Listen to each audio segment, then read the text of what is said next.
Hello friends, আজকে আমি আমার ওয়াইফ আর আমার নানি তিনজন মিলে পাথরচাবড়ি যাচ্ছি। আমাদের গ্রামের বাসস্ট্যান্ড থেকে কেটে কেটে পাথরচাবড়ি গেলে 3টে বাসে যেতে হবে। একটা বাসেও পাথরচাবড়ি যাওয়া যায়, কিন্তু আমরা কেটে কেটে পাথরচাবড়ি যাব। এই বাসটি করে আমরা প্রথমে বোলপুর যাব, বোলপুর থেকে সিউড়ি যাব, তারপরে পাথরচাবড়ি যাব।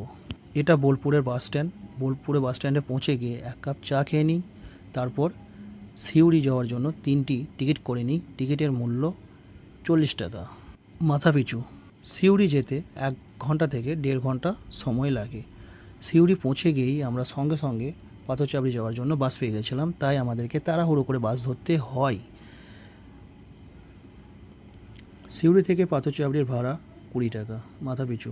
পাথরচাবড়ির বাস স্ট্যান্ড থেকে দাতা বাবার মাজার শরীফের দূরত্ব বেশি নয়, হেঁটে 5 থেকে 10 মিনিট লাগে। আমরা হেঁটে হেঁটেই মাজার শরীফের দিকে যেতে থাকি। যেতে যেতে অনেক দোকানদার তাদের দোকানে জিনিস কেনার জন্য, খাবার জন্য বলেছে। আমরা খাইনি। একটা দোকান থেকে 150 টাকার সিরনি, গোলাপ জল, আতর নিয়ে মাজার শরীফের ভেতরে হাজির হতে চলে যাই। এটি মাজার ঢোকার মেন গেট। খুবই সুন্দর একটা গেট।